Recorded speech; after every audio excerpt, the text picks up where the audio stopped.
Laidą pristato IKEA, kad gyvenimas namuose būtų gražesnis.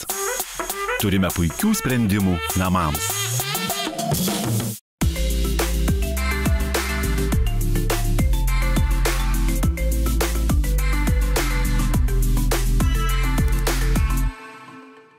Sveiki, gyvi, brangus TV3 žiūrovai, namų idėja su IKEA vėl jūsų namuose. Ir šiandien mes sakome sveiki iš Šiaulių, Saulės miesto. Nežinau kaip jums, bet man visą laiką šypsena ir gera nuotaika atsiranda kalbant apie Saulę, gyvūnų pasaulį ir vaikus. Šiandien turim užduotį, kurią įspręsime 10-tukui, nes pirmą kartą šiame sezone mes įrenginėsim vaikų svajonių kambarį. Bet prieš tai siužetas apie Čeponių šeimyną.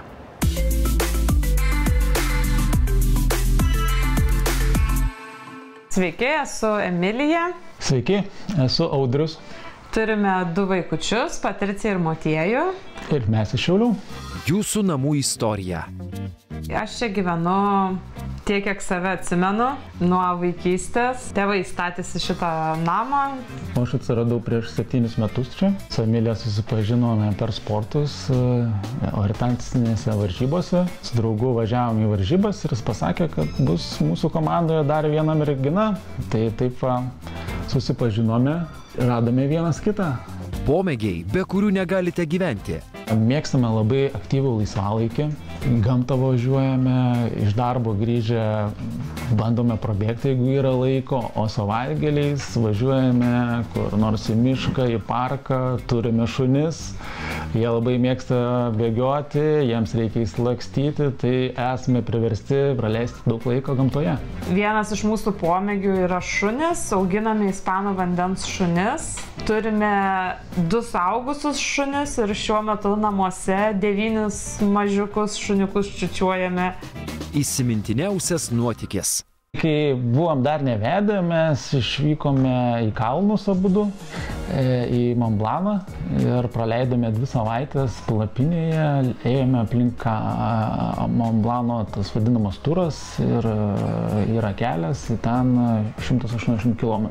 Tai toks buvo mūsų prieš vestuvės išbandymas vienas kito, pamatyti ar mes čia vienas kitam limpam, tinkam.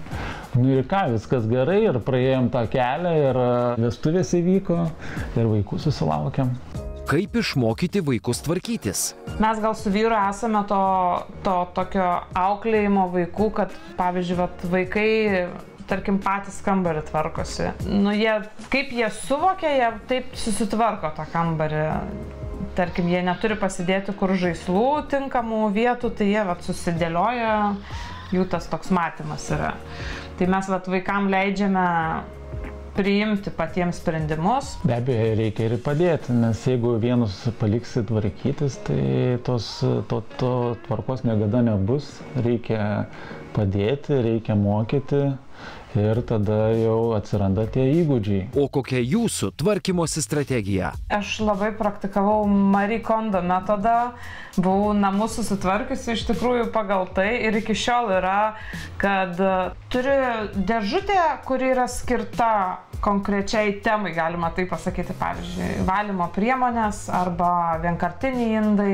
Toj dėžutėje gali ten tas jo valėlis toks užsiveisti, bet iš esmės vis tiek principas lieka, kad šita dėžutė yra, tarkim, valymo priemonių dėžutė. Kokių pokyčių tikitės iš IKEA ekspertų? Labai norime funkcionalaus vaikų kambario. Šiuo metu vaikų kambarys neatliepia vaikų poreikių, dėl to ir mažai laiko leidžiam šitam kambarį. Trūksta ir pasidėjimo, ir funkcionalumo, vienu žodžiu, visko trūksta.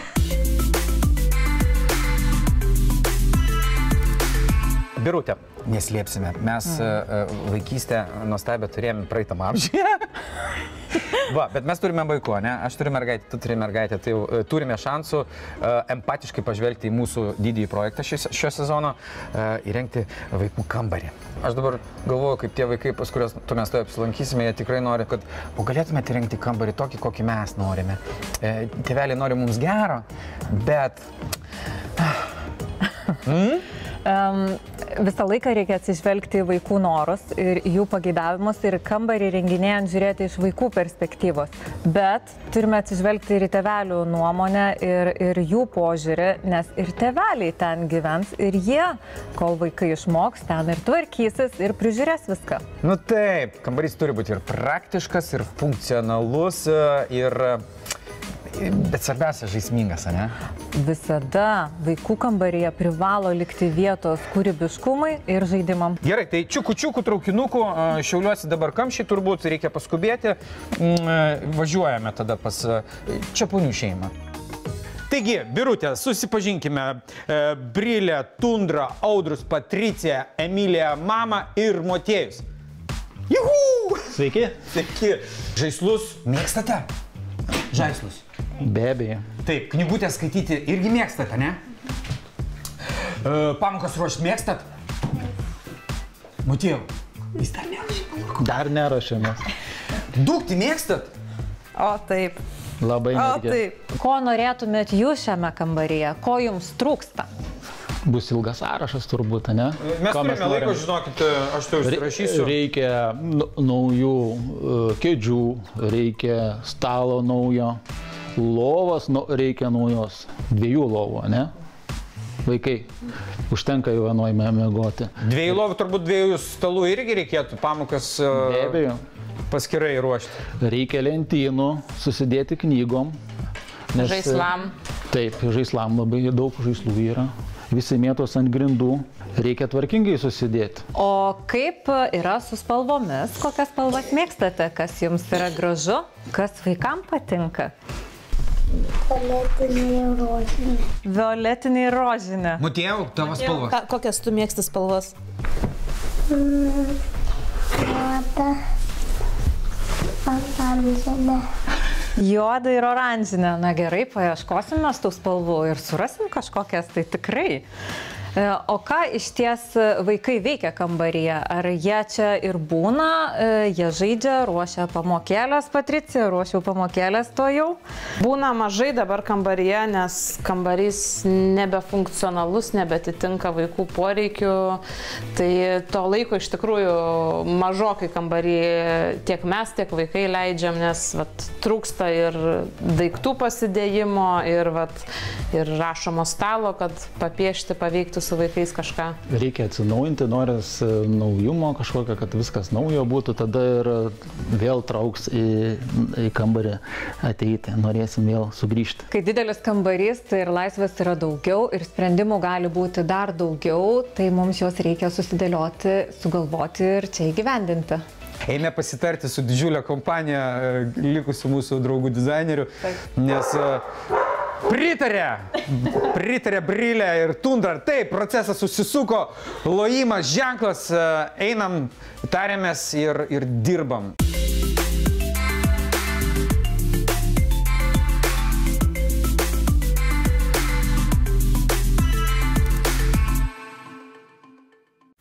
Laidą pristato IKEA, kad gyvenimas namuose būtų gražesnis. Turime puikių sprendimų namams. Laidą pristato IKEA, kad gyvenimas namuose būtų gražesnis. Turime puikių sprendimų namams.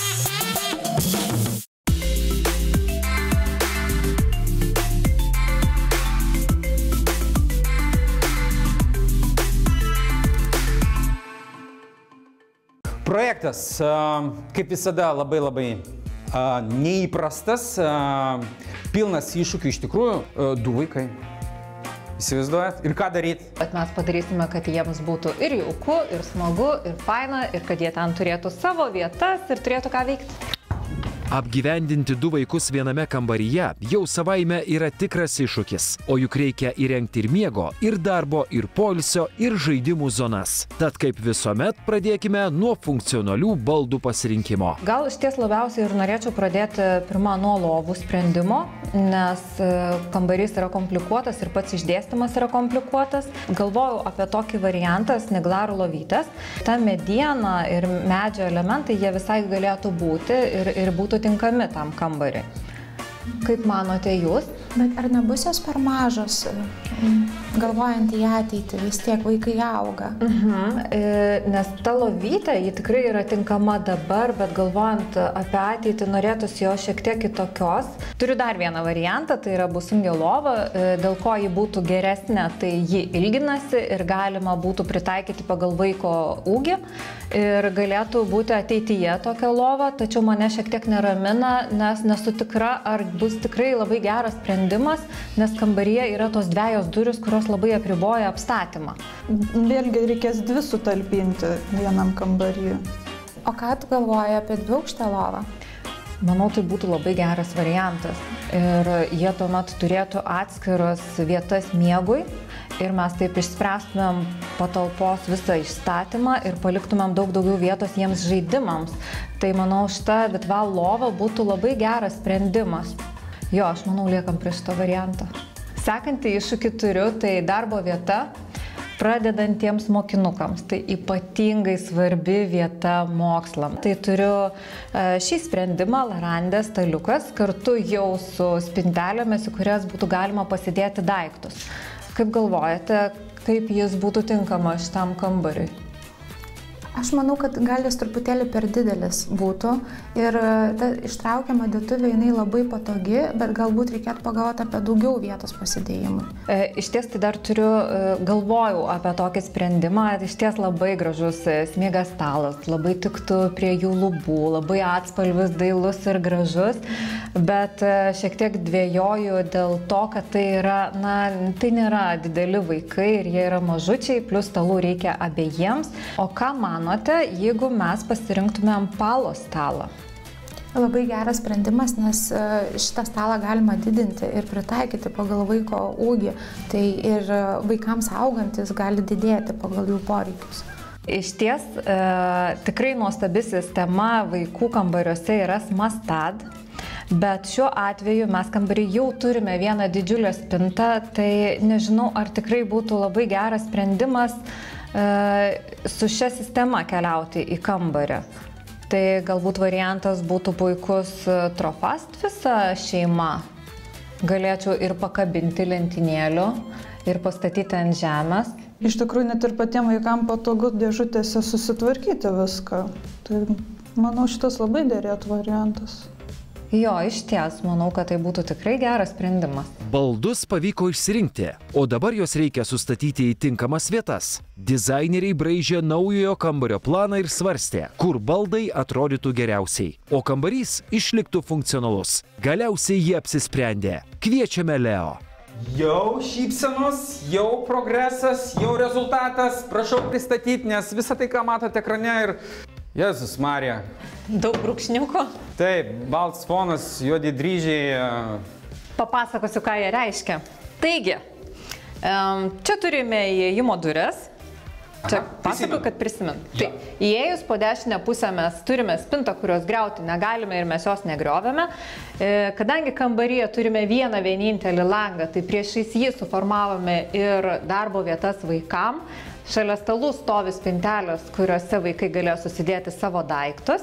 Šiame kampe, kuris yra tamsiausias, palikome miegamąją vietą, tačiau neapsigaukti nėra viena lova, čia yra taip, dviaukštė lova. Galima 4, žinokit, padaryti. Na ir čia apačioje suformavome žaidimų zoną vaikam ir žaislų pasidėjimą. Ir šis kampelis lieka ramiam poilsiui ir atsipūtimui. Kažkaip vaizduoti įsijungia, bet norisi, ar jūs tikrai sugebėsit?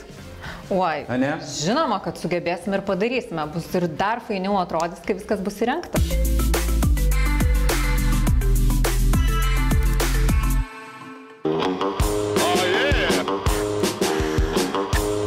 Šio kambario įrengimui aš turiu nemažai pagalbos. Tai dabar jau atsimerk. Aš bijau.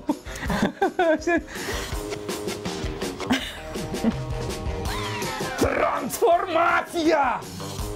Brač, kiek jūs pridarėt, jūs kaip taip, aš taip abejojau dėl stalų, kaip jie čianais tas vos tilpo ir tai buvo mažas ir čia lentynos ir tos lovos svajonė mano. Approved. Va. Ačiū.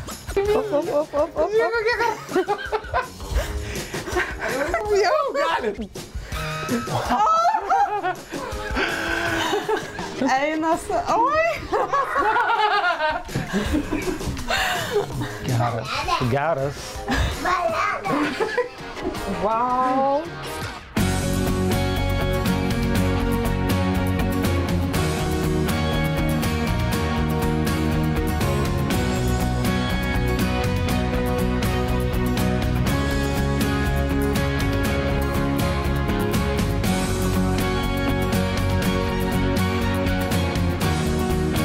Šeimyną paplokime Birutė ir jos komandai.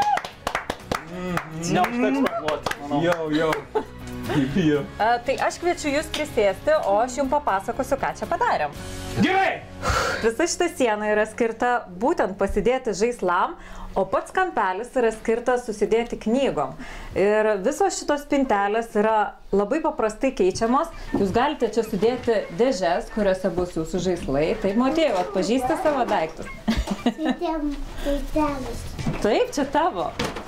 Visi žaislai. Tai galite susidėti žaislus arba tiesiog galite sudėti lentynas ir į jas patogiai susidėti knygas. O pagalvėlės yra ne šiaip savo. Iš ties čia galima pasiėmus knygelę atsisėsti ir paskaityti knygą. Bet manau labiausiai, kas jums patiks, tai yra ta dviaukštė lova, kur jūs pagaliau turėsite kiekvienas savo miegamą vietą. Lova iš ties yra labai patogi, todėl kad galės vaikai miegoti kiekvienas savo aukšte ir kiekvienas prie lovos savo turi lentynėlę, pasidėti vandeniui, pasidėti knygui. Apšvietimą.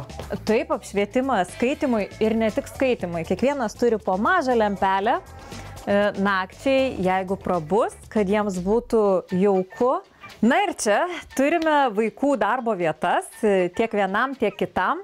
Tiek stalai, tiek kėdės yra augantis pagal vaiko amžių, pagal vaiko ūgį. Prie kiekvieno stalo taip pat suplanavau ir spinteles daiktų pasidėjimui. Tai Patricijai suplanavau ją didesnę, kad tilptų knygelės. Tuo tarpu Motiejaus spintelė yra mažesnė, bet ji yra mobili. Tam, kad ją būtų galima nusivežti į bet kurį kambario kampą ir naudoti tiek žaidimam, tiek daiktų pasidėjimą. Dar labai noriu papasakoti apie lentas ant sienos, kurios yra skirtos tiek kambario dekorui, tiek daiktų susidėjimui ir jas galima keisti absoliučiai pagal poreikius. Patricija vėliau galės pasikabinti ir veidrodėlį, ir papuošalus. Birutė. Taip, Leo. O jeigu Motiejus ateina prie savo senelės va ten ir nori pasikabinti savo gražiausią paveikslą ir nepasiekia, nes va taip aš aukštai matau, bet negaliu pasiekti. Ir tai yra visai ne bėda, nes Motiejus turės savo laiptelius, kuriuos galės panaudoti visur, kur jam jų prireiks. Man dar labai patinka va šitas milžiniškas per visas grindis kilimas dryžuotas. Jo, dėl to foteliuko tai aš netgi peščiausi, ten netgi galima susiriesti ir pamiegoti. O dabar noriu jūs dar pakviesti, pakalbėti apie spintą, papasakosiu apie ją, prieikit arčiau. Kas joje nauja? Tai pirmiausia, joje jūs turite šviesą. Šviesos spintoje yra labai gerai, bet tam, kad būtų patogu viską surasti, reikia ir patogaus susidėjimo. Todėl jums pastačiau naują komodą su daugiau stalčių. Taip pat į stalčius įdėjau dėžutes, kurias bus daug patogiau susidėti visus vaikų rūbelius ir taip pat vaikam juos iš čia pasiimti. Kitoje spintos pusėje, anapus spintos, suplanavome visiškai kitokią spintelę, kadangi šita dalis jums buvo daugiau skirta namų ūkinių dalykų pasidėjimui, tai atitinkamai ir spintelės ir stalčiai yra kitokie. O kaip tau atrodo, kur jūs miegosit? Tu miegosi kur? Apačioj. Apačioj? Kodėl apačioj? Kodėl yra P raidė? P raidė. Ai, teisingai, tenais paveiksliukė P raidė. Patricija, Birutė jau nusprendėt, kad jai tenais labiausiai patiks. Mano tik siūlymas, o jų sprendimas. Motiejau, o tu viršų gyvensi, arčiau dangaus, su tuo banginiu tilpsit lovai? Taip. Nu ką, aš manau, kad mes turėsime gražiausią kambarį name. Ką ten name? Ten aš manau, kad ir rajone pats gražiausias kambarys bus. Šiauliuose bus gražiausias. Tai vaikai kviesi savo draugus seneliais, tėvais. Tai bus dabar pagrindinis kambarys namuose. Kviečiu bendrai nuotraukai, apsikabinkite šitą stebuklingą magnetą fotelį, vat, paruoškite šypsenas, o kol jūs ten kombinuojate ir gal netgi pritupkite, kad tiltume visi. O aš norėčiau padėkoti brangiems žiūrom, kad žiūrėjote ir pasakyti, kad pasimatysime kaip visada po savaitės tuo pačiu laiku ir ten pat. Namų idėja su IKEA per TV3. Cheese! Šuniukai! Šuniukai! Darbo vietą stenkitės projektuoti prie lango. Idealu, jei šviesa ant rašomojo stalo krenta iš priešingos pusės, nei laikote ranką, kurią rašote. Nepamirškite, kad vaikams ir paaugliams būtina pasirinkti ergonomišką, reguliuojamo aukščio kėdę. Minkštas kilimas sugers garsus ir nepažadins miegančių žmonių. Dienos metu jis irgi pravers. Triukšmingi žaidimai taps šiek tiek tylesni. Galvojant apie vaikų kambario spalvas, svarbu nuspręsti, kuri iš jų bus pagrindinė ir vyraus visame interjere. O ryškesnės, akcentinės spalvas geriausiai rinktis objektams, kuriuos pabodus lengva pakeisti – tekstiliai ir dekoracijoms. Kurdami vaikų kambario interjerą, į viską žiūrėkite vaiko akimis, kad baldai ir kiti sprendimai būtų pritaikyti mažųjų ūgiui. O visi daiktai lengvai pasiekiami. Svarbiausia vaikų kambaryje – nepamirškite palikti laisvės kūrybai, vietos žaidimams, nusiraminimui ir poilsiui. Susiplanuoti naują virtuvę ar patogią funkcionalią spintą galite ir IKEA planavimo ir prekių užsakymo vietoje Šiauliuose. Daugiau informacijos rasite www.ikea.lt/paslaugos.